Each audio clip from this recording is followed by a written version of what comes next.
Hello, everyone. Thanks for joining us for our December virtual random review. I'm Deborah Goldenberg. Connie Georgiou and I coordinate this program for the Friends of the Library, which sponsors this event. Connie, would you like to turn on your camera and say hi to everybody? Hi, everybody. She took me literally. We're very excited about today's review, and I just want to remind you that it will last 90 minutes instead of the usual 60. We have 269 people registered for this, which is by far the biggest this year, so we're thrilled about that. A few operational details. The GoToWebinar program works well for most, but if you're having technical problems, you can type a question in the question box or the chat box of your GoToWebinar control panel, and we'll try to help you. If your issues can't be resolved, this program is being recorded and a link to it will be sent to you in the follow-up letter. A link to an edited version will be available on the library website in about 2 weeks. If you have a question for any of our panelists, please type it in the question or chat box at any time, including the name of the panelist you'd like to address it to, and they'll try and answer at least most of the questions at the end of the event. After the review, you'll receive a follow-up email, which will include links you can use to register for future reviews and to sign up for our mailing list to receive monthly random review information. On the Random Review webpage, you'll find a list of library books related to today's topic. This book list was created by our volunteer, Gail Gerdeman, and it's similar to the book cart we have at Live Random Reviews. There will also be a link to the Friends of the Library website where you can join the Friends if you'd like. In addition to supporting Random Review, Friends of the Library provides funding for all the programs that aren't in the library budget, like the very popular summer reading programs and copies of books for the book clubs. Membership and donations support these programs and are especially helpful now when book sales aren't possible. Although we have no book sales scheduled for this year, we're planning a fundraiser called Readathon on February 27th in place of the big book sale. Stay tuned for details about that. I'd like to thank our community sponsors, Grassroots Books and Music, which helps provide books for our reviewers and gives us great publicity, Northwest Graphic Imaging, who designed our annual poster, and the Corvallis Gazette-Times, and especially reporter Jim Day. They've been very supportive of our program and provide excellent publicity. And a huge thank you to the Best Library, and especially librarians Mike Hansen and Bonnie Brzezowski, who host these webinars and have been instrumental in making the Random Review program possible this year. Mike is hosting us today, and we'll be fielding the questions at the end of the program. Mike, would you like to turn on your camera and say hello to the audience? Hello. Thank you, Mike. Next month's review will be on January 13th, when reviewer Audrey Perkins will discuss the memoir Educated by Tara Westover.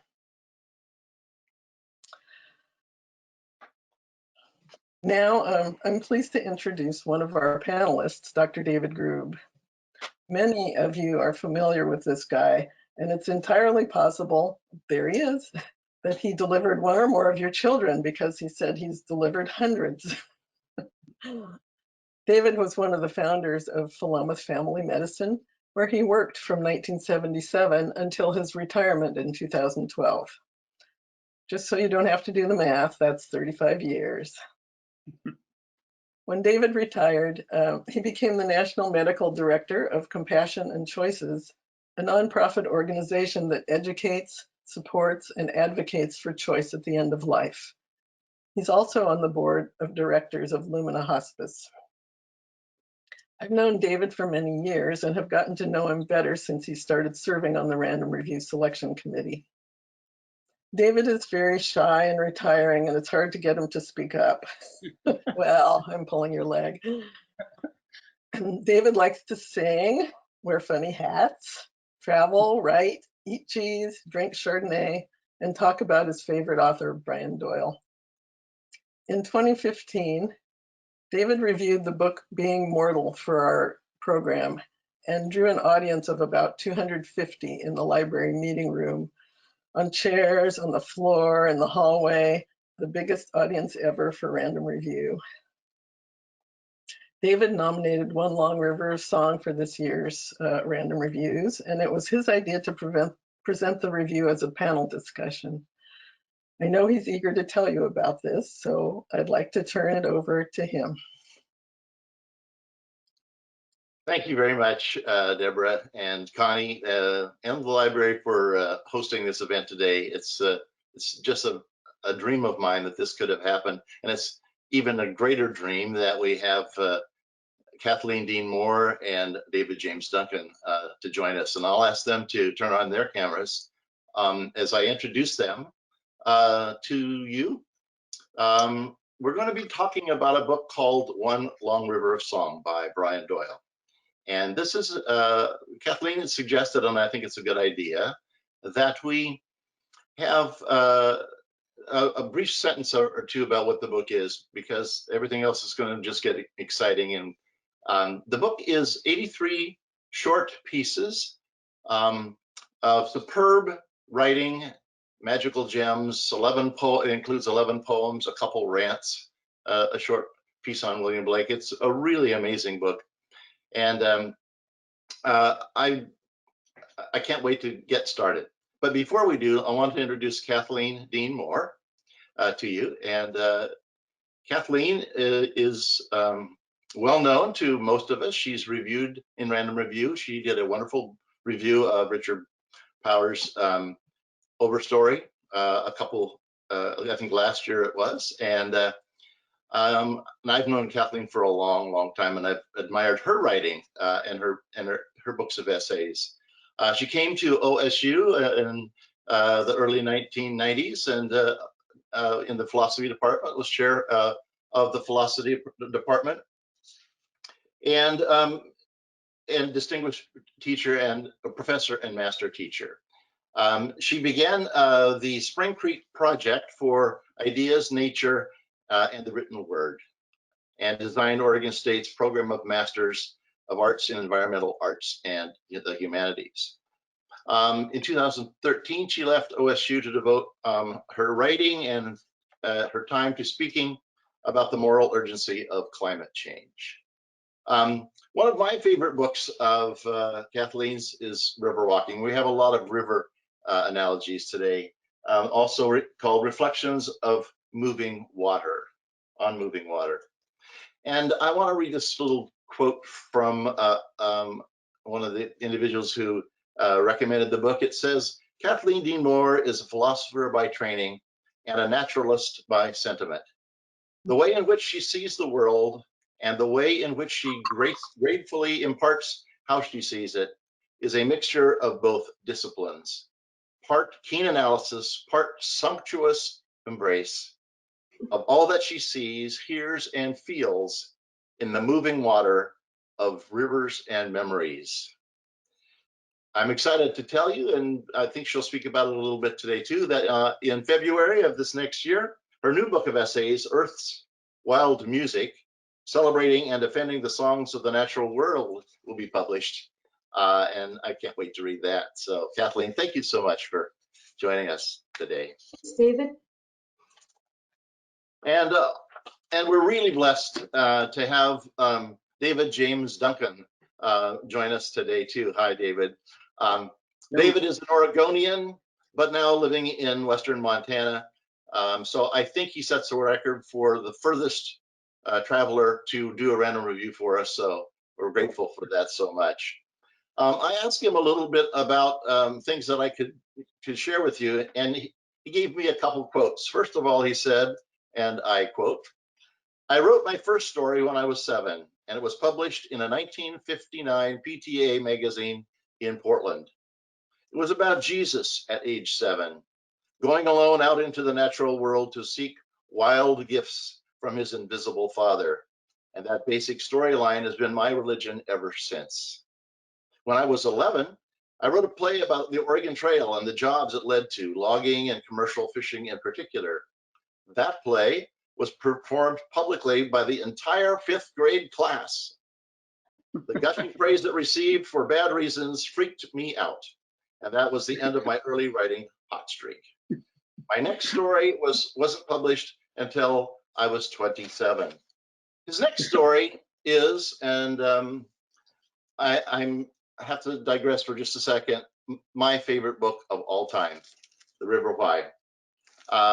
I've read this book many times. I'm reading it again now that we're having this powwow here today. And David, it's just an incredible book. But he followed that up with another incredible book, The Brothers Kay, a giant tome that is not about baseball. His next book was going to be a novel entitled Sun House. It's built of 7 interlocking novellas, and it's now being edited and will be published by Little Brown in early 2022.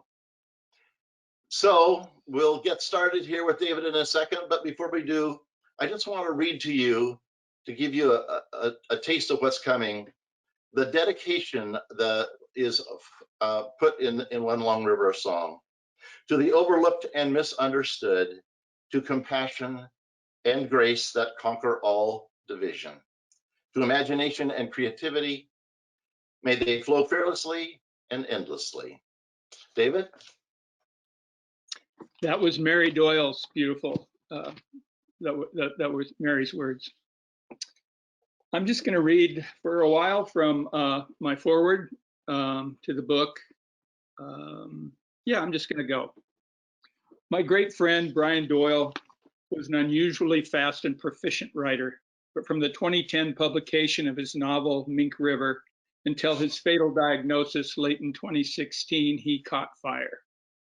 In those 5.5 years, he published 2 collections of short stories, 4 collections of the prose poem hybrids he called proems, 7 collections of the power-packed short memoirs, epiphanies, and reflections he called simply essays, and 5 more novels. Over the same span, he edited Portland Magazine, under his tenure, the most heavily awarded alumni magazine in the country, as he helped resurrect the invaluable genre we now call spiritual writing. I can't resist adding that the typing portion of his achievement was accomplished with precisely 2 index fingers, really fast index fingers, and I'd like to hear the world's pianists see what they could do with the same 2 fingers.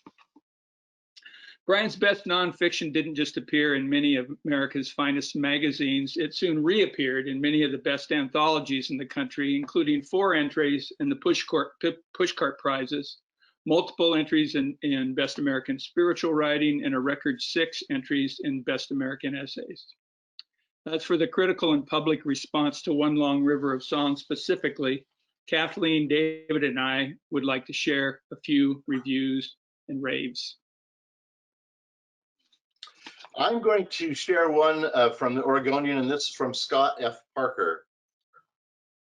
The first pleasure of reading Doyle lies in being swept away by the deft melding of his 2 distinctive qualities, his sentences and his sensibility. How he loved sentences, and how he loved the world. Form and content never fit more hand in glove. One Long River of Song demonstrates what Doyle's writing has always demonstrated, that when you find the courage to pay attention and be open to love, you can trust that, and quote, doing your chosen work with creativity and diligence will shiver people far beyond your ken, end quote. I'm going to read one from Margaret Wrinkles. It's a rave from the New York Times Book Review. I've never read anything like this. She says, astonishing, a remarkable book, both hilarious and fierce. There is not enough ink in the world to do it justice. The loveliest descriptions of the natural world I have ever read. Brian Doyle was a writer made of love and song and amusement. He was never famous, but if there is a God, and Doyle fervently believed there is, this book will change that. This is from Barbara Mahaney in the Chicago Tribune. Brian Doyle took on the everyday and suffused it, every last drop of it, with a redefining soulfulness.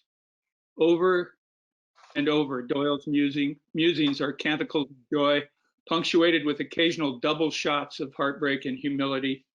It's the textured layering, the leap from shadow to light that keeps the reader alert and ever absorbing.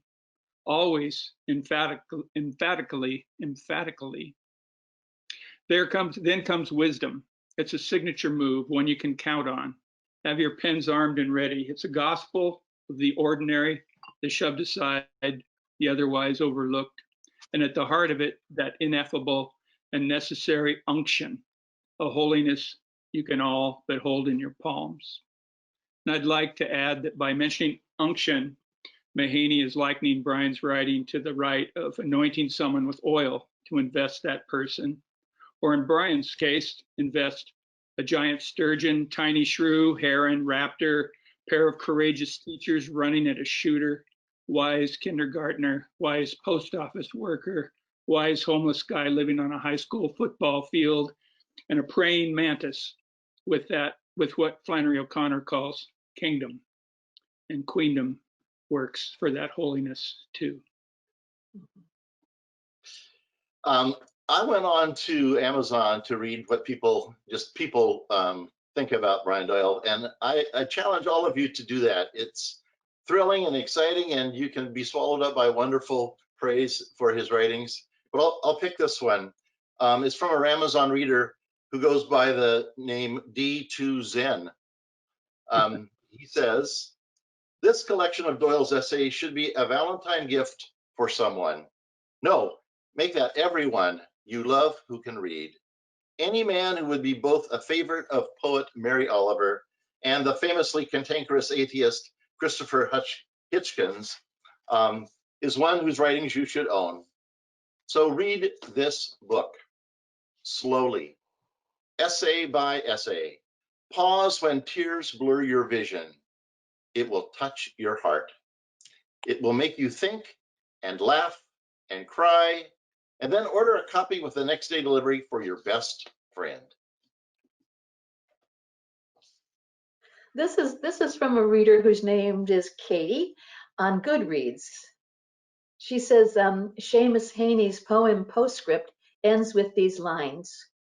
You are neither here nor there, a hurry through which known and strange things pass as big, soft buffetings come at the car sideways and catch the heart off guard and blow it open.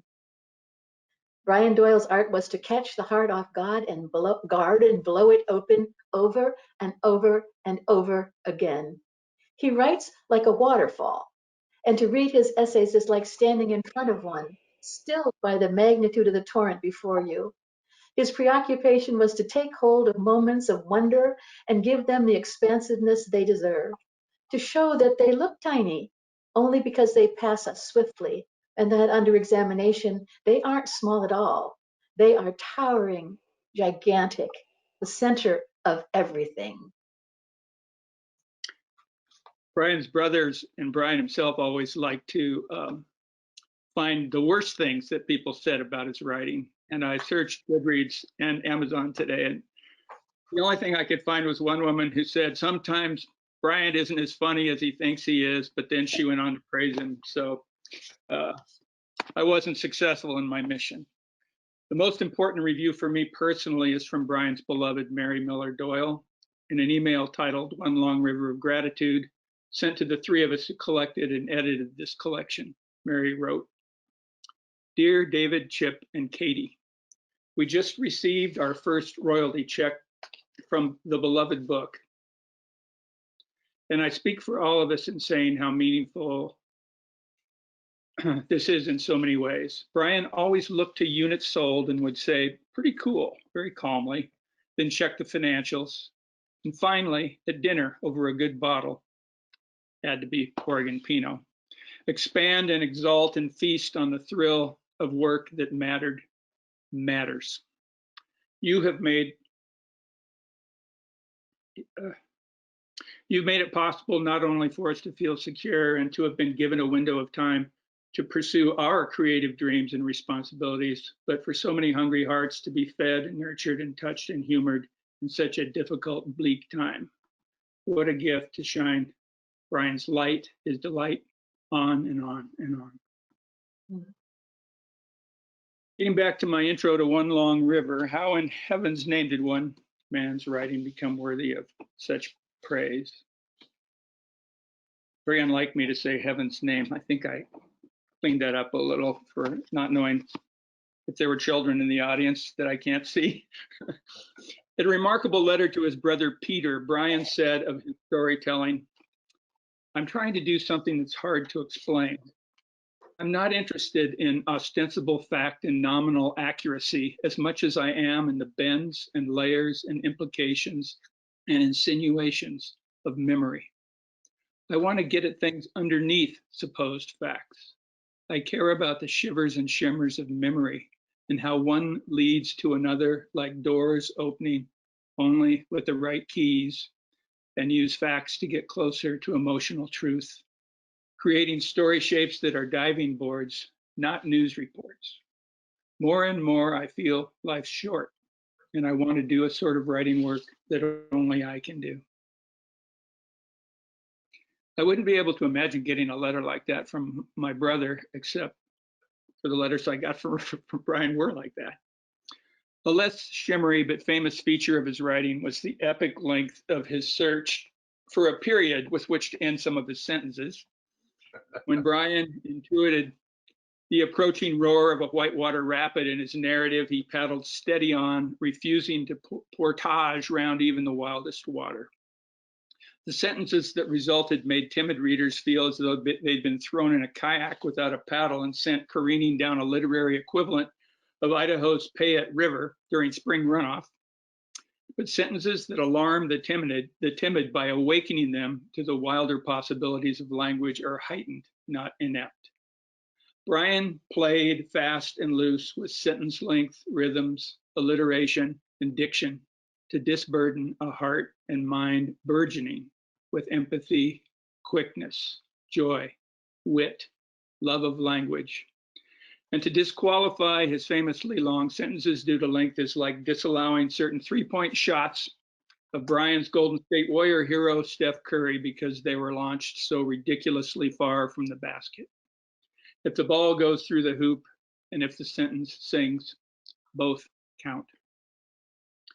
Brian lived the pleasure of bearing daily witness to quiet glories hidden in people, places, and creatures of little or no size, renown, or commercial value, and brought inimitably playful or soaring or achingly heartfelt language to his tellings. When he finished a nonfiction gem, he then stacked it close by his desk until he'd built a modest but serviceable book manuscript, which he mailed off without fuss, usually to small religious publishers.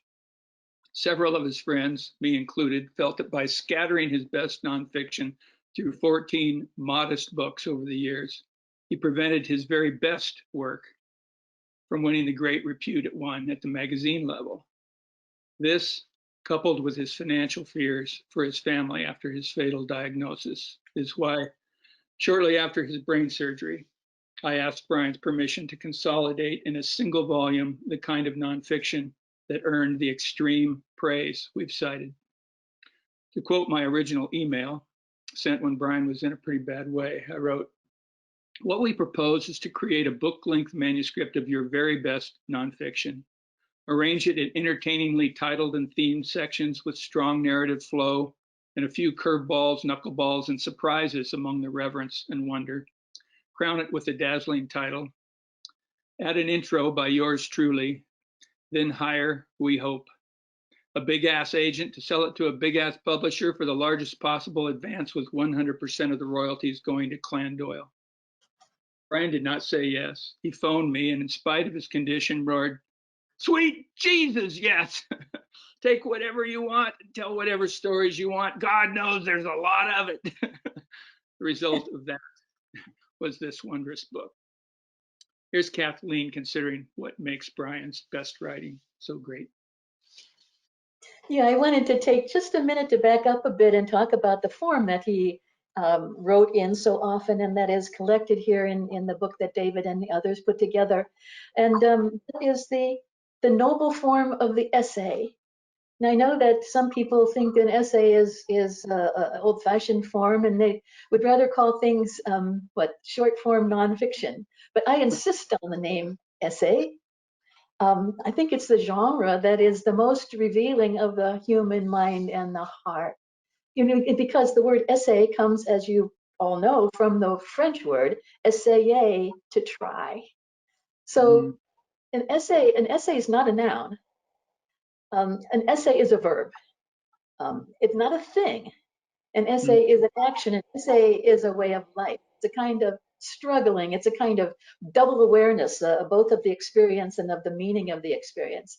It's traipsing, moving through this wild wilderness of the mind.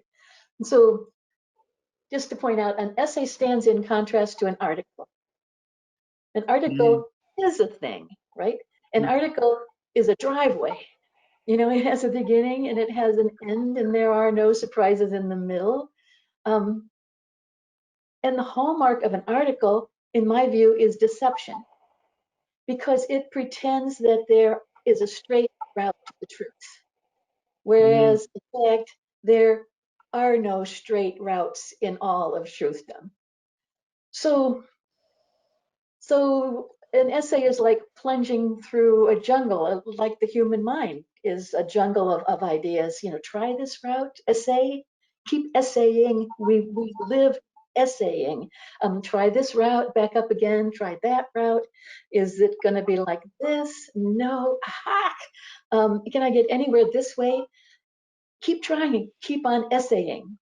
That, I think, is Brian's work, is to keep on essaying. And eventually you'll fall, ass over tea kettle, as he always said, into this clearing. And you'll understand something you didn't understand. But this is nuts, because here I am trying to explain the essay when we have the master who did it so beautifully in this essay called The Greatest Nature, Essay Ever. I want to just take a couple paragraphs out of here.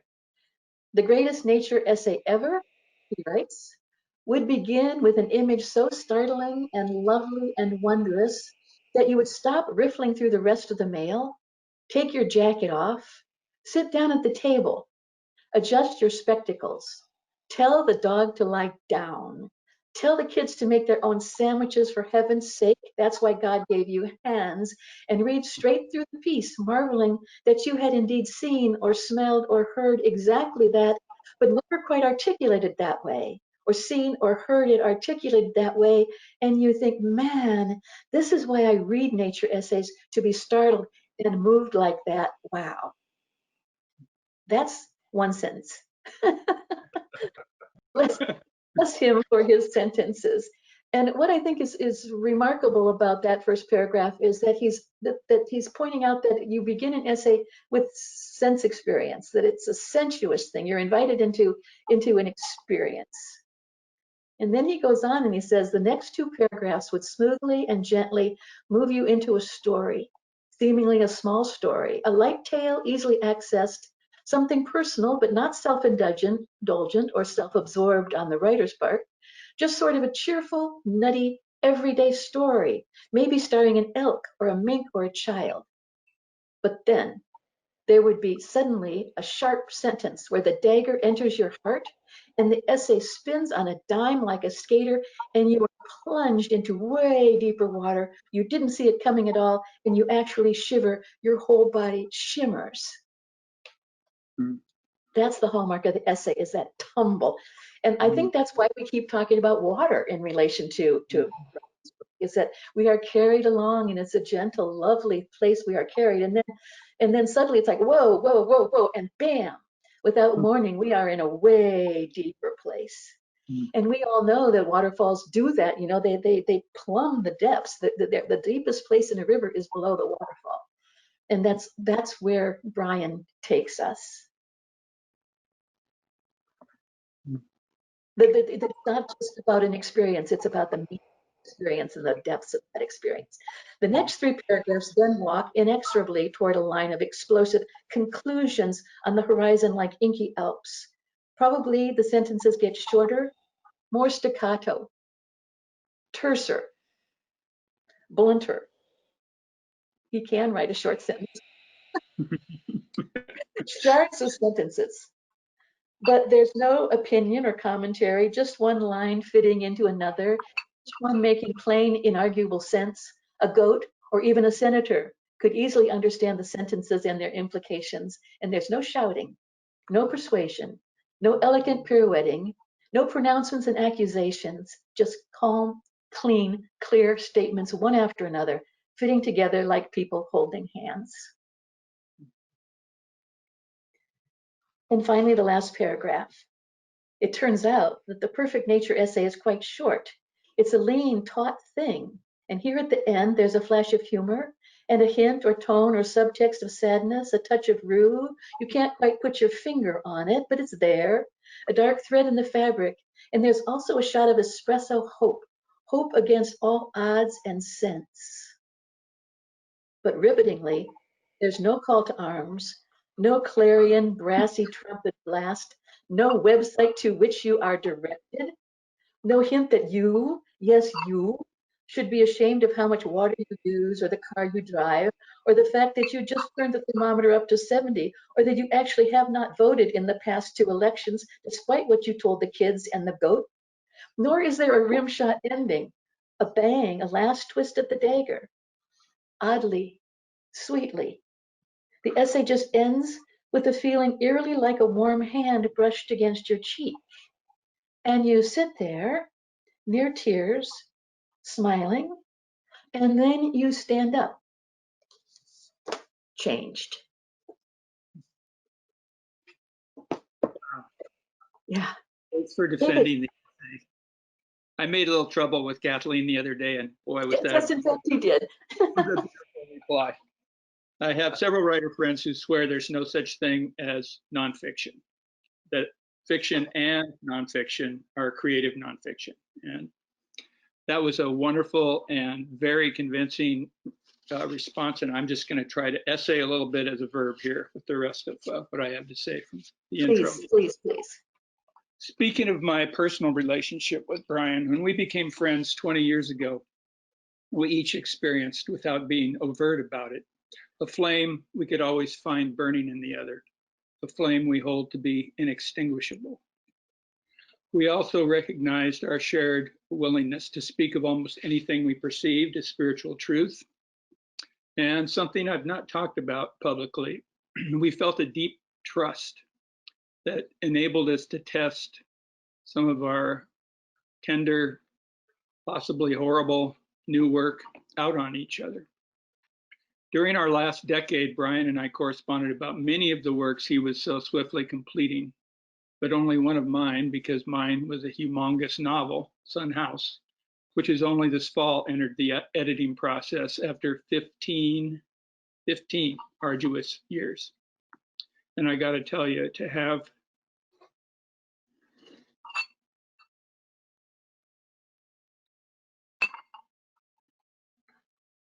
Brian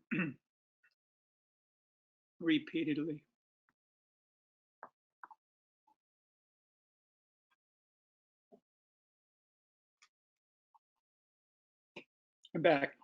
to have Brian read sections of the longest, loneliest effort of my life and report back as only he could was a joy I'll ache for till queendom come.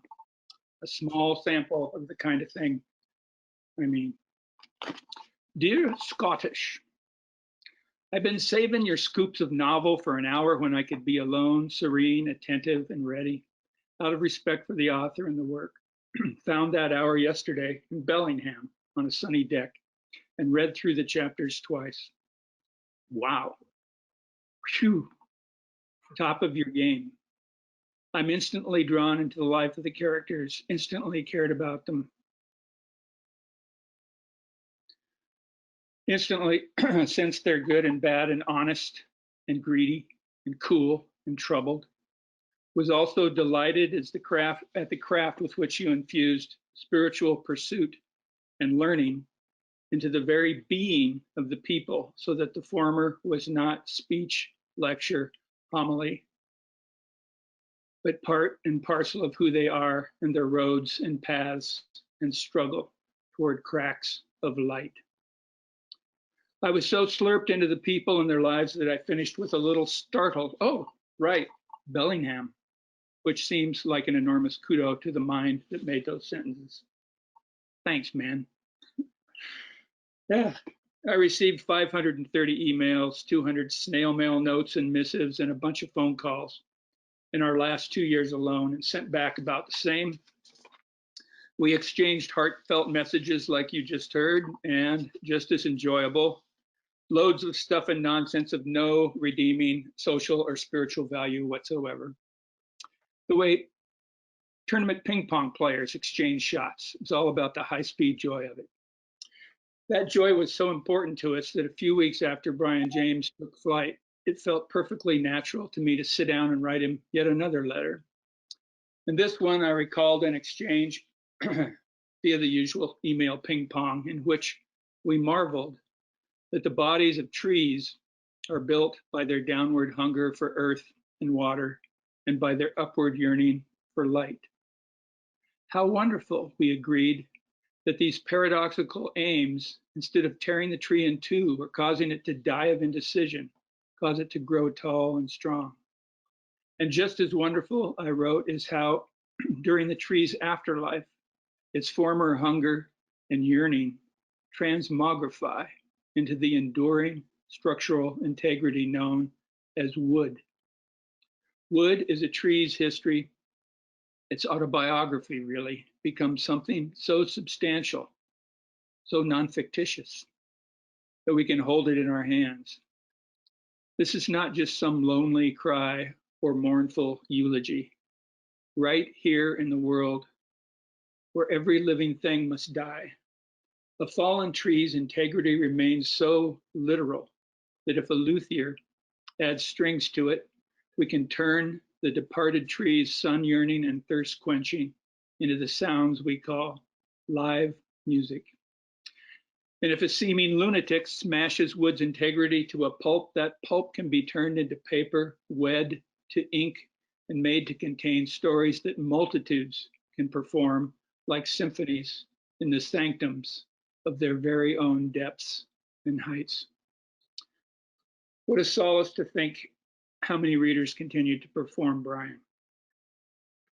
We're only here for a minute, he reminded us, a little window. And to use that time to catch and share shards of light and laughter and grace seems to me the great story. How supreme he was at telling that story. What a marvelous friend. Brian told us all, I want to write to you like I'm speaking to you. I would sing my books if I could. I say good, and he did.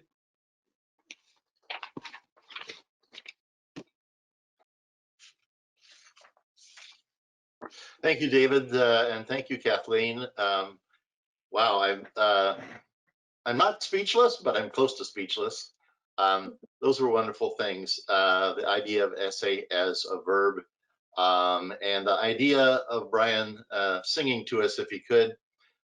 We have some dear friends who tell us that they refuse to read Brian Doyle alone, or they read out loud together. Whenever they're reading him, they read to one another because his words out loud for them are a song. And I think we can all agree with that. There's so much to do, but I have a couple questions. Simple little questions to help me understand, David, if you will.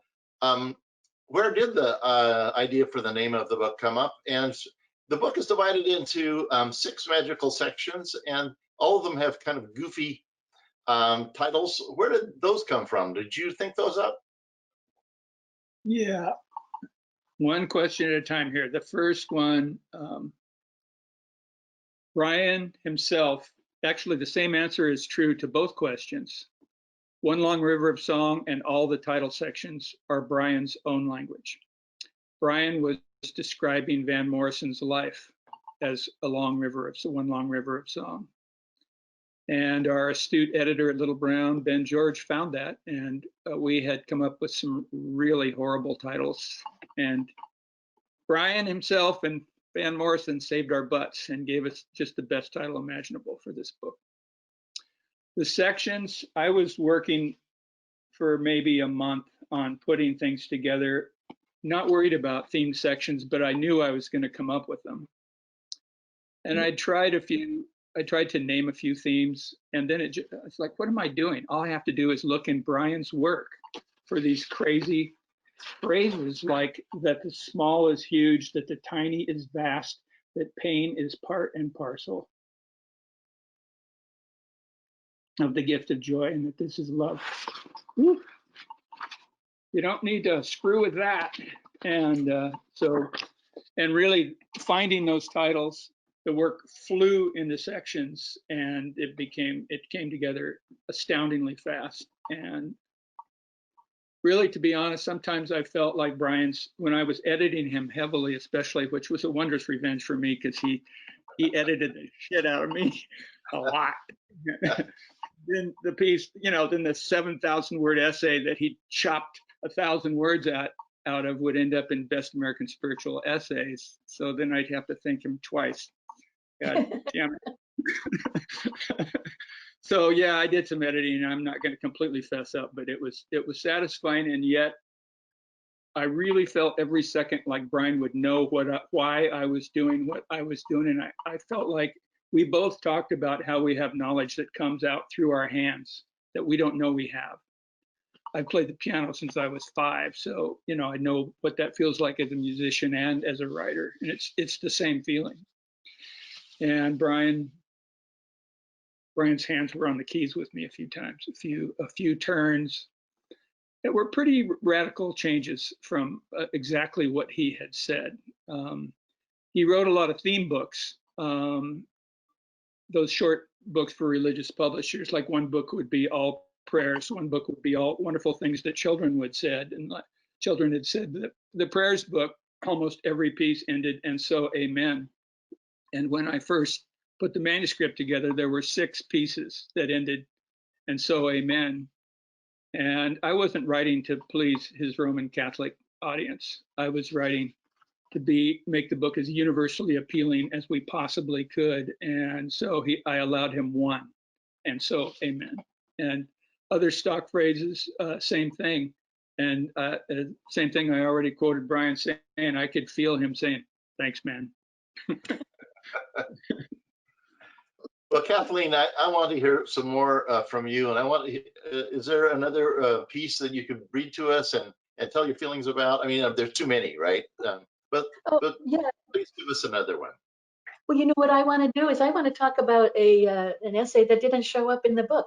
I bet you a number of people have written to you all the time, David, saying, why didn't you put this in? Why didn't you put this in? This is the one that he calls fan mail, and it starts. Let me just put it in context.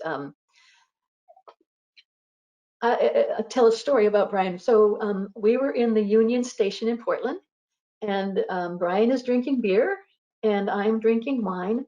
By the way, I think almost all of the stories about Brian start out that way. So Brian was drinking beer.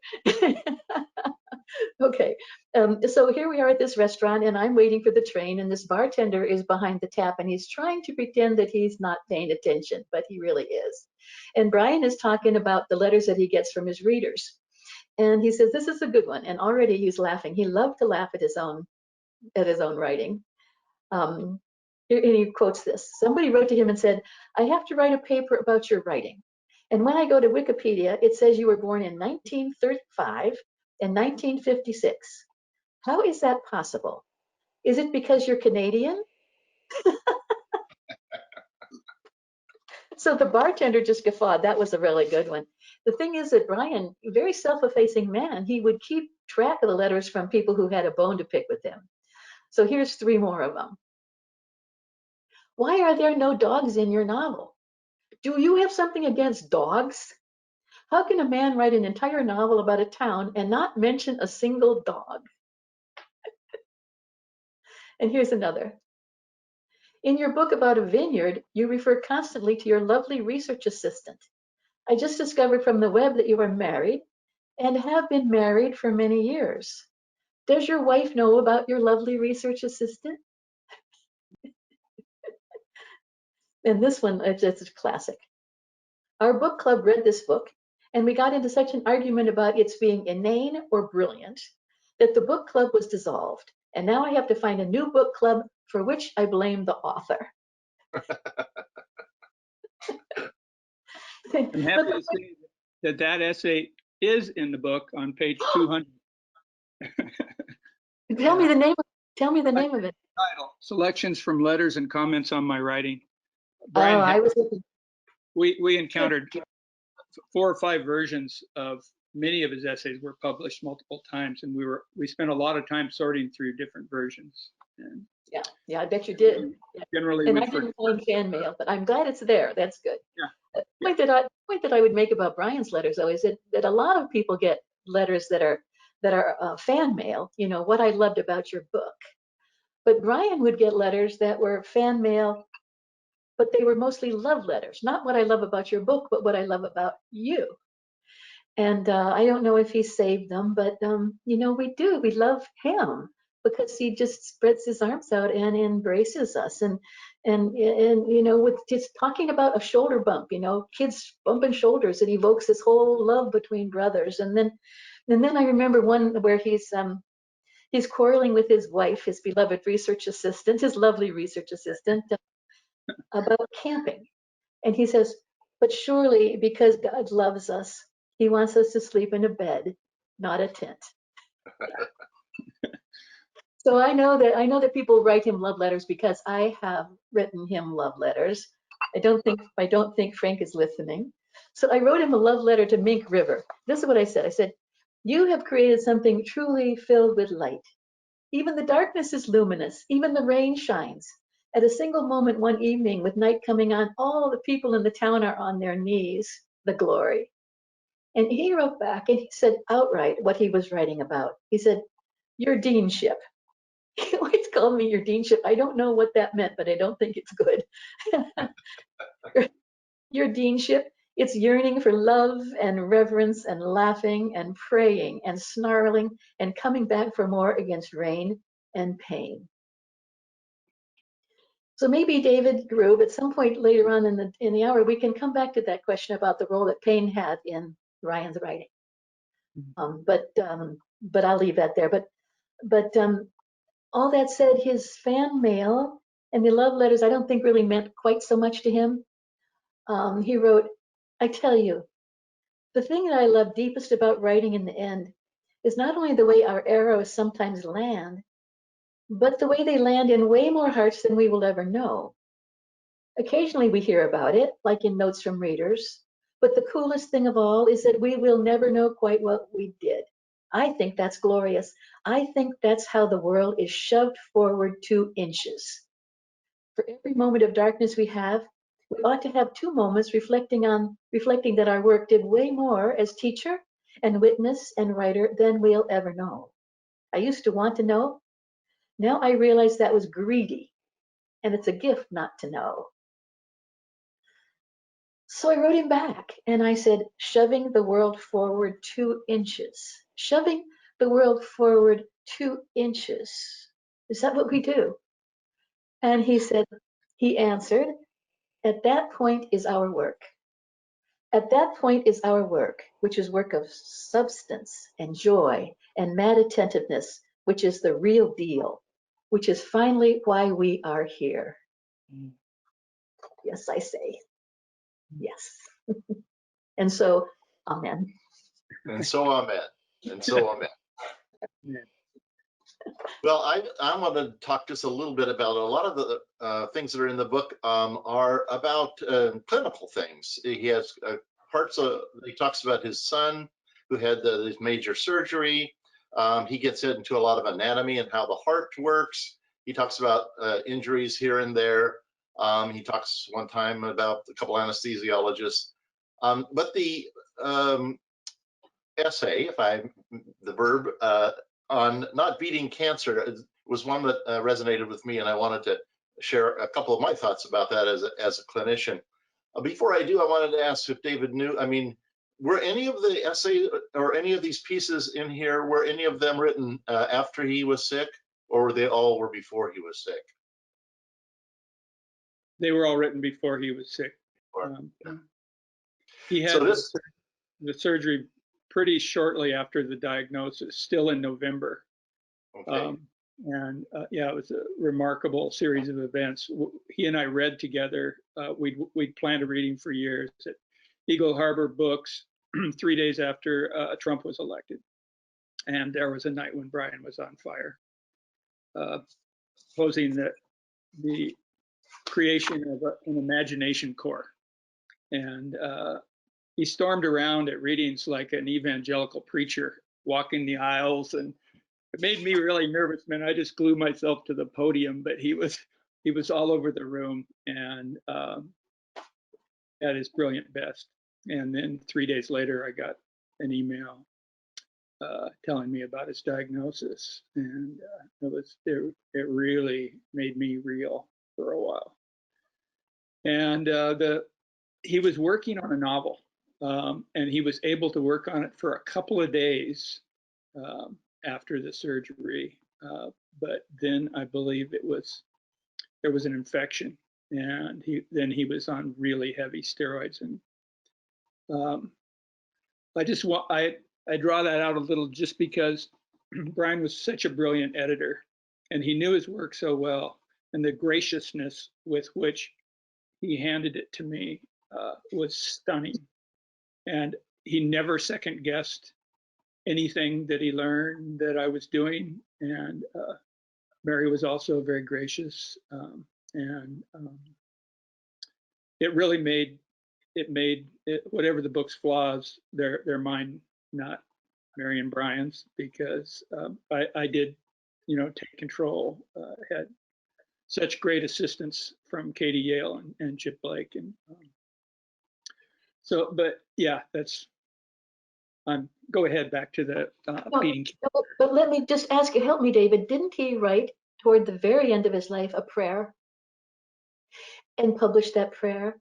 And didn't that prayer end with, "Dear God, if you give me, if I can ask for anything, can I ask for to come together in heaven with a person just like my, who is my wife?" Remember that? It was beautiful. I there's don't mean something, to reiterate things here, but I do remember that the haunting end of that prayer. You're talking about Last Prayer, which ends the book. The date of that is in the fantastic permissions that Katie lists, and he wrote it before he was sick. Oh, he did. Yeah, he had strong premonitions. He had strong premonitions when he wrote to his brother Peter many years before he took sick. I just have this feeling that life is short,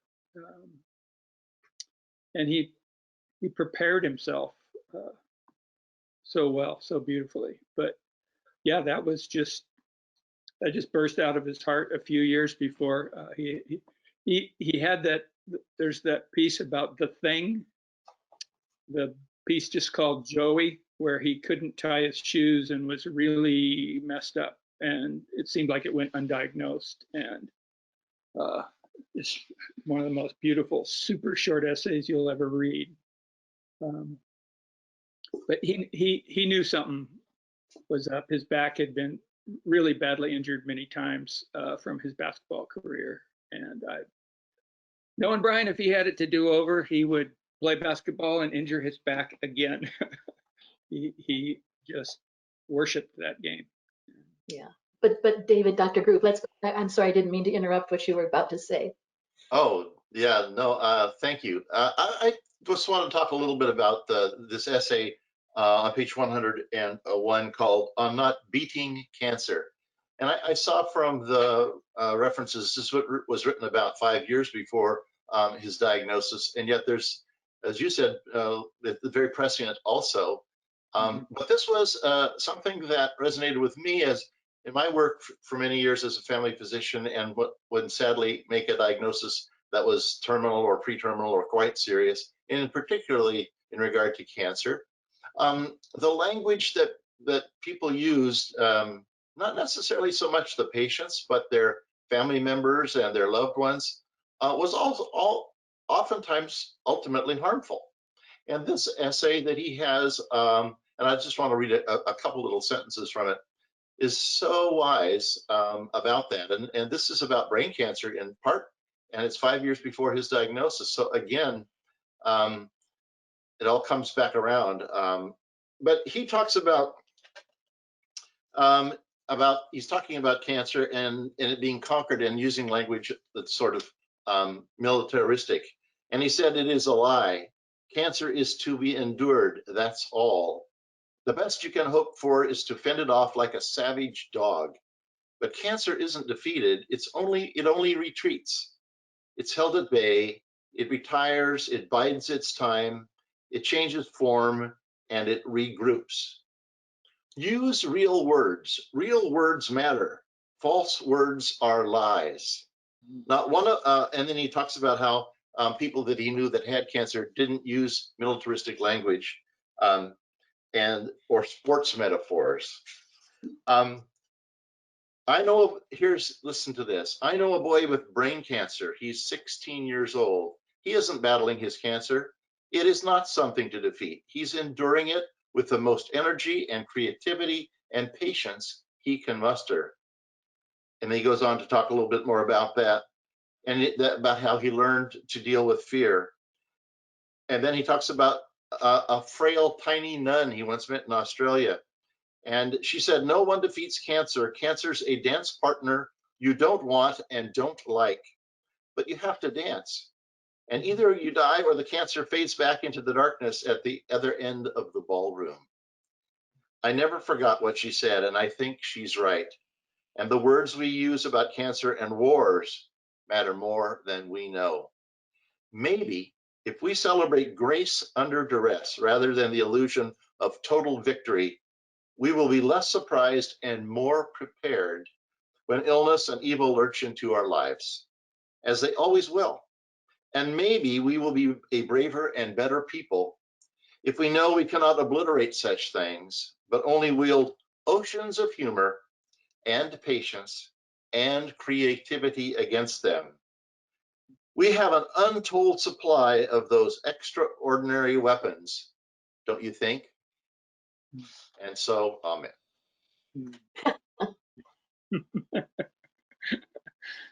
So my wife and I, she's been reading this this week when we were at the beach, and I asked her. We had this conversation about what's your favorite of all of these different essays or writings that we liked, and of course, then we just could hardly stop talking about this and that. And I ultimately decided, and this is this is what she said, but it's kind of what I heard her say, that there are 3 essays in this book that she liked. The one she just read, the one she's reading, and anticipating the one she's about to read. That's great. Good for her. Another one from you, Kathleen or David. Another one. We're doing this a random review, and want to tease those 3 of the 200 people that are on the random review today. Where there's 2 or 3 people that haven't read the book, so tease them with. Small thing I would like to share. Yeah, great. I just know how uncomfortable Brian could get with extreme praise. And by now he would be wanting to cut through the sugar. And so I want to tell a little tale about, which I included in the footnotes, and I was able to talk to Brian about this event, where he really kind of made a fool of himself in a way that's delightful. And it's the footnote to the piece late in the book, about the title of which is His Holiness the Dalai Lama, Manifestation of Chenrezig, Bodhisattva of Compassion, stops the car along the road to watch children play soccer, which is also the first stanza of a wonderful folk tale that he unfolds. In May of 2013, His Holiness the Dalai Lama visited the University of Portland. As a security, that's where Brian Brian just felt like the king who owned that kingdom. When you walked around that campus with Brian, it was a wonderful experience. I think Kathleen had that experience too. Yeah. He gave my daughter a tour when she was considering it as her. It was just freaking wonderful. No words for it. Anyway, that's University of Portland.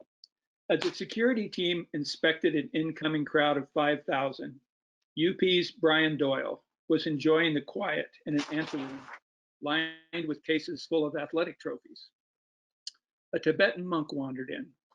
Drawn to the trophies, he asked Brian, "What have these men and women done to merit golden shrines?" Brian explained that they were athletes. The monk and writer discovered a shared love of sports, and within seconds they began arguing over soccer or basketball as the superior game. Though Brian was delighted by the monk's resounding laugh, hoop is hoop and Brian is Brian, when the monk remained hoop-proof, Brian tossed a word at him, comparing 4 accounts of this moment, 2 of them Brian's own. There's controversy over whether the word was pal, as in, "Hey, listen, pal," or bub, as in, "Hold on there, bub." But there's no controversy over the fact that soon after he hurled the word, an entourage of monks and Secret Service filed in, and the monks reverently encircled Brian's antagonist, and Brian realized he'd been hammering like a barroom sports junkie on the most revered spiritual figure of our time. The barroom, The aftermath of the debate was positive for both men, having been buried in honorific titles since early childhood. His Holiness seemed delighted to be a pal or a bub long enough to be hammered on over sports, and Brian was so moved by the depth of the Compassion Hero's love for soccer that he opened up his capacious imagination and wrote this beautiful folk tale about the Dalai Lama. That's a great story. That's just the greatest. He told it over and over at readings after it happened. And then I was such an idiot. I didn't recognize His Holiness the Dalai Lama. And I fought with him for 5 minutes. That's so great. Yeah, yeah. So I will never forget this story about Brian. My colleague Michael Nelson and I were putting together this book, Moral Ground, and which brings together the voices of the world's spiritual leaders. And so of course I wanted something from Brian Doyle, and I wrote to him and said, could he do an essay for this, a short essay, even something that would address the question of why it's wrong to wreck the world, what we owe to future generations. And he said, oh gosh, that's a good idea, but I'm really, really busy. I'll do it, but it's going to take me weeks and weeks. And I said, that's fine. I'll wait weeks and weeks for something from you. The very next day, he sent an essay. You know that he does that. The very next day, he must have just sat down and written it. And I think about this man. He has a day job. I mean, it's a very demanding day job. So is this true, David, that he gets up very early in the morning and he wrote in the mornings before he actually went to work? Is that? He worked at work too. He really was a brilliant manager of his time, and one of his main assistants with Portland Magazine, Marcus Covert, is also a good friend. And Marcus was stationed right outside Brian's door, and often the door was open, and he could hear those 2 fingers going between phone calls and tours he was giving people at the campus. I mean, he would sit down with a short amount of time and be productive like that. He had that ability that I would have published 10 more books if I had that, but. Yeah. Well, he sent this thing, and it's called a Newt Note. And here he is out in the Pacific rainforest with his children. And they're climbing up on a stump, and this huge stump, and they're dancing up there. What he says, they're doing their groove thing, and up in the ferns and all. And one of them falls off, and the one they call Doofus. And while they're all down there tending to Doofus and trying to make sure that he wasn't hurt, we found a newt. And here it goes, people. The dive. Okay. Of course, the newt rattled in the attention, peed, that they found this newt. Okay. The newt rattled at the attention, peed on the kid who held it. And of course, that led to screeching and hilarity. And of course, on the way home, we saw damselflies mating, which also led to screeching and hilarity. But the point of the story isn't pee or lust, however excellent a story about pee or lust would be. It's that one day when my kids and I were shuffling through the vast, wet, moist forest, we saw so many wonders and miracles that not one of us ever forget any of the wonders and miracles we saw, even though we saw only tiny shreds and shards of the ones that are there. Here comes the waterfall. Wait for it, people. And what kind of greedy, criminal, thug thieves would we be as a people and a species if we didn't spend every iota of our cash and creativity to protect and preserve a world in which kids wander around gaping in wonder and hoping that nothing else rubbery and astonishing will pee on them? You know what I mean? Mhm. Yeah. One sentence. You know, Mhm. it took other people this whole book, one sentence, and he's able to say why it's wrong to affect the world. Yeah. And so here it is in this book, right between the Dalai Lama, Brian Doyle, and David James Duncan, all those D's all lined up in the index. Wow, thank you so much for sharing that. I love the Dalai Lama story. I didn't quite get it when I read it the first time, and then I got it the second time, because who can imagine that you wouldn't know who the Dalai Lama was? But I'd probably been me too. I'd have probably missed out on that. So that was a great story. There's so many great stories in this book. So many great stories in this book. Funny stories. The 20 things that the dog ate. I was going to read that, but I'll save that and let you read it. But empty your bladder. Don't be the newt. When you read that one, that's as funny as a thing you'll ever read.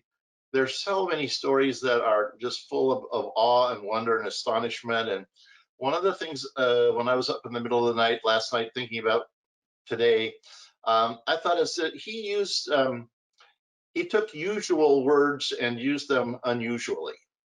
And I thought that's an amazing gift. Both you, Kathleen, and David James have that capacity also, to take just regular words and use them in ways that we don't expect, and surprise us and cause waterfalls.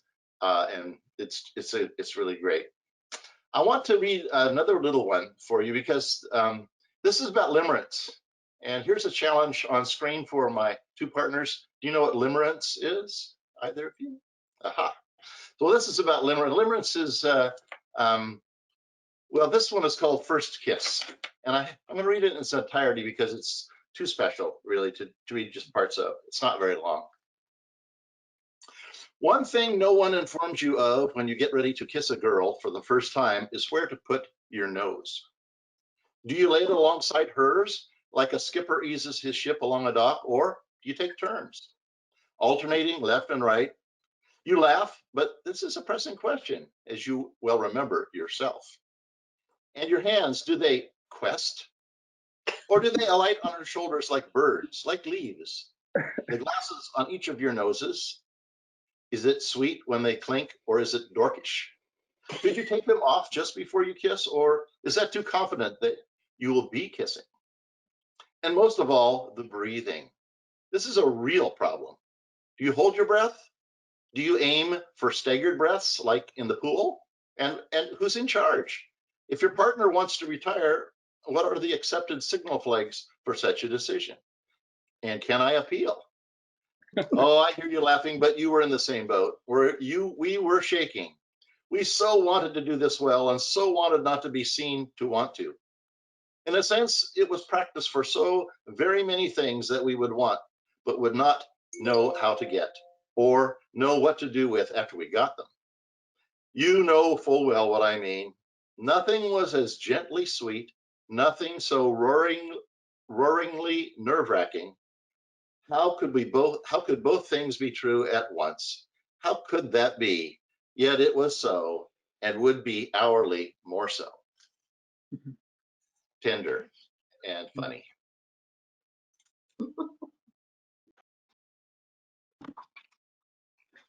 We have only, this is insane. We only have about 5 more minutes to, whoops, excuse me. We only have about 5 more minutes before we're supposed to go to the questions. And I knew this was going to happen because I feel like we're just getting started. But let me move to you, Kathleen, and have you summarize some things that you're feeling. Summarize some things I'm feeling.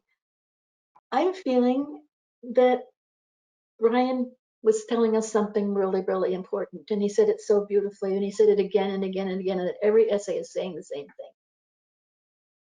And that is that we have been given, when we're given this world, a gift astonishing beyond compare. And if we treat it recklessly or disdainfully, we're missing the opportunity to be part of something truly, truly glorious.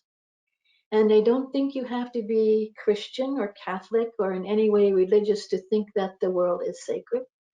And I think that that's what he was showing us, that it's irreplaceable and it's astonishing and it's contingent. It may or may not be. It's a gift that's given to us.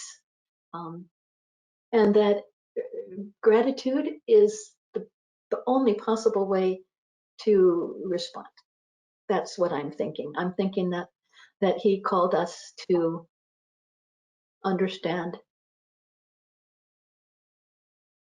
that gratitude was the way to live. So, David? Gratitude is where I always end up when I talk with friends about Brian's work.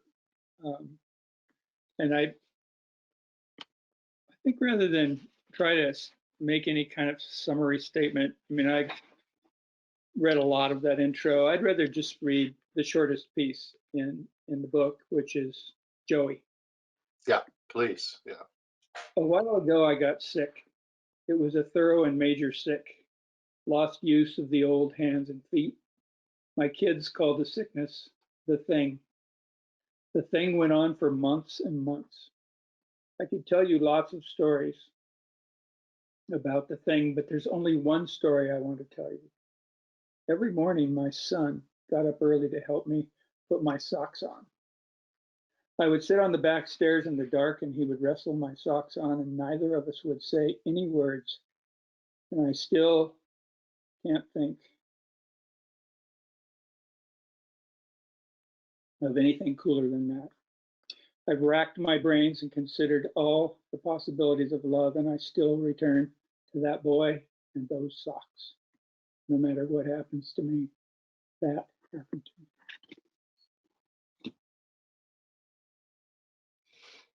Thank you. That was. And if I could say one last thing, and that was about the little piece called Illuminos.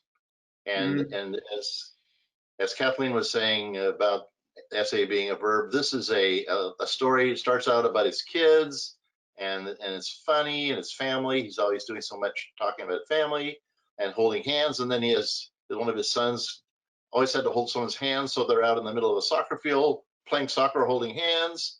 I'm laughing and laughing, and then all of a sudden he switches to angels. And it reminded me so much of Marcus Borg, an OSU professor who I admired, who honestly, like Brian, I think, believed that there are angels all around us, amongst us, and we need to look for them. There's magic and whimsy and gratitude in the world, and he tells us to be aware, Well, Mike, I guess we have to ask you to come on screen now and see if we have any questions. Thank you, Mike. Hello. Hi, thank you. We do have a few questions so far. One is, I believe, about trying to get to know Brian a little bit better. And the question is, did Brian really dislike cats? I'm not sure where that came from, but I don't know if any of you know that or not. And the other question with it was, what was his favorite beer? I wasn't a frequenter of Fulton Pub because I live in Montana, so I can't answer the beer question. But there is a brief piece somewhere in this book. I can't remember the piece, but one of the things that Brian is talking about to illustrate heartbreak is a cat that's been wounded by a car dragging itself out into the woods. And Brian had a loving heart and was extremely sensitive to suffering. And he also had a like Twainian sense of humor. And I know he pissed a lot of people off with the harsh things he said about cats. And I know that he wasn't unkind to them. They were part of the world that he loved. I won't defend him anymore if somebody wants to trash him for some other reason. No, I don't know it, and I was in a position to see him drinking beer, but it's one of the things I don't really pay attention to, brands of beer. So I wish we could go find that bartender who loved Brian so much and just came over and practically sat down at our table and laughed and laughed. He would know, but I don't know the answer to that. And I also think that if Brian really didn't like cats very much, he probably wouldn't have said so. That's a good way to lose readers. I once wrote an article that was called "Why I Don't Like Dogs," and nobody would publish it. They said we would lose all our readerships if we ever published an essay. So I imagine that Brian was pretty savvy about teasing, only teasing. Right, thank you.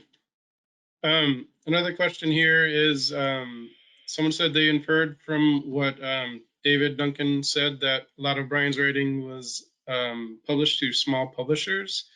So they were wondering if you had suggestions of what small publishers that published his writings they could find or purchase them. The simplest thing would be to look at the acknowledgments at the end of One Long River of Song. It lists all the places, small magazines, small publishers. Brian was extremely, he sent his work out. He liked to clear his desk, and if he didn't feel a piece was finished until he'd sold it. And he would do things to support brand new fledgling literary journals. He would go to really prestigious places. I was never able to see it as more than kind of random the way I had a list where I'd start with whoever would, when I was doing a lot of magazine work, I'd start with whoever would pay me the most, and then it went down in increments, and gradually gave up on that whole idea. And I just found a few places that liked my stuff, which was so much less of a headache than trying to get a piece in GQ for upwardly mobile young men ages 20 to 40 with a large discretionary income that just made me want to write a piece that was quietly saying fuck you and fuck your large discretionary income. I didn't make a lot of sales in that venue. But find places. If there's work like your own, find places where the people who write work that you aspire to create are finding publication. Yeah, you know, the acknowledgments for aspiring writers, acknowledgments are a really important resource. You'll find the name of the editor at that publishing house they worked with. You'll find the name of the agent. You'll find the places they published in magazines, and it's extraordinarily helpful. And Kathleen Yale had this huge spreadsheet, and that she hit it out of the ballpark. I mean, it's amazing what she did to get us all the permissions to make this book. 83 pieces. Were they all donated, David? Every one of them was donated. There were a few who maybe seemed hesitant at first, but we had so many yeses before we got to their no's that they knew they were really going to look like jerks if they didn't come up with a yes, and they did. The people were really gracious, though. I mean, I'm really just thinking of one exception. People were great. They wanted Brian to have his work back for this purpose of supporting his family and giving one more huge gift to all the people that love his book. So. Great, thank you. I have another one here that was a question and a comment. I'll read the comment first and then the question. The comment is that Brian once told a group of aspiring writers that it's one's duty as a writer, a liver of life, to be story catchers and to capture all around us and be mindful. What a beautiful gift he was to all of us that we were lucky enough to catch his stories. Thank you, Brian Doyle. And the question is, did Brian have a favorite Springsteen song? If anyone knows that. I know that he worshipped Springsteen and had favorite entire albums, and never missed him when he came to Portland. But I couldn't narrow it down to one song. I should have made something up if I was quicker.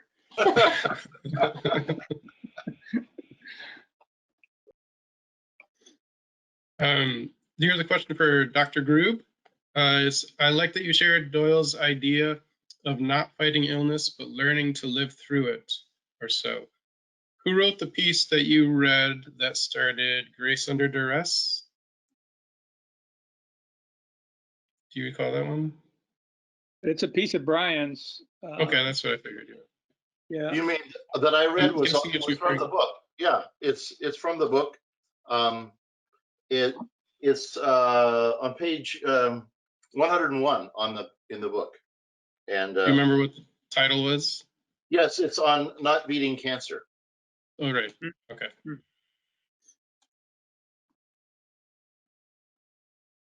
He loved that phrase. It appeared early. I quoted it as an epigram in My Story is Told by Water, which came out in 2003. So he wrote it the original time he was talking about Grace Under Duress. Okay. Before that.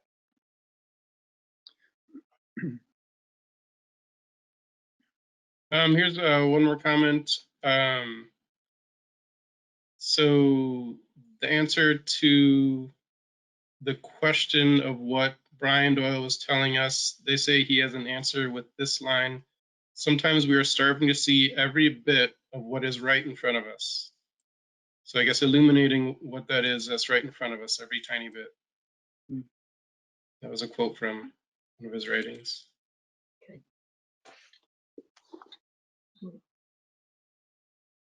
And that is all the questions at this moment. Well, I just have one last thing that I want to say, and then I'll turn it over to Deb. And that is, the holidays are coming up, and support your local small bookstore in Corvallis. It's Grassroots, one of our sponsors, and this is a great gift. So go buy 10 of these. Give them to someone you don't know. Give them to people you do know, and then reread it yourself. I actually have a question for David Duncan, if we can go back for a second. We have a few more minutes. David, could you tell us a little bit about the process you used to select the pieces for the book? Yeah.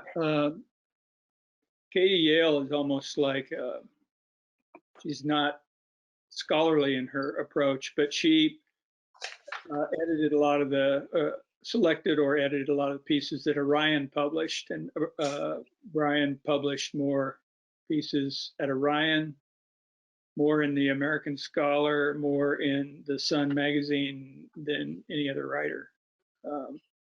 And Katie made a somewhat shortened list because there are literally, maybe, I don't know, 1,000, I don't know how many short pieces of nonfiction, but I had a ton of favorites. There are a lot of Brian's pieces, as you could even just barely begin to see today, that I can't read publicly. They just knock me over. Don and Mary, Leap. So we had a good book that we could have thrown together in a day, but when we began to refine it according to the themes, Katie's encyclopedic knowledge of Brian's work was incredibly crucial. And it was really just three old friends, Chip Blake and Katie and I, having a lot of fun together and getting more and more kind of feathering the selections. The piece Leap, I think there are at least 4 versions of it. And it later became kind of more symphonic, big feelings, and we liked the original shorter version, which was tough because at the gathering we had for Brian at the Mission Theater in Portland, Joe Wilkins read the more symphonic piece and just blew us away. But we just made calls like that. He had no compunction about selling pieces twice if there were magazines that allowed him to get away with that. And yeah, really, you know, once I had the order of the theme sections, it was really something like the most joyous three friends putting together a puzzle that I've ever experienced. So I hate doing puzzles. Well, I like it with my daughters, but you know, 1,000 piece puzzle, that's torture. Why would I want to do that in my time off? I got a fly rod over here and dulcimer over here, you know. But yeah, we really had fun puzzle piecing, finding the best versions we could and puzzle piecing them together. Thank you. That was really interesting to hear about. Mike, have any more questions come in? Not right now, no. Okay. Well, maybe we should draw this to a close. Connie, you want to come back and join us? I'd like to thank everyone, especially our three panelists. They were terrific. This was such a treat and such a pleasure to listen to you all. And thank you to Mike for moderating. And thank you to our audience for joining us. It was really a pleasure. And we hope to see you next month for our next random review. But it's going to be hard to top this one. David and So, Kathleen, really great being with you. Thank you. Yes, it was Really. lovely. Thank you for organizing us. Thank you, Deborah, Connie. You're welcome. And Thanks, all thank you of you. very much, all of you, for a wonderful discussion. Oh, it's great. So I guess we'll say goodbye to you all now. Happy trails. Bye.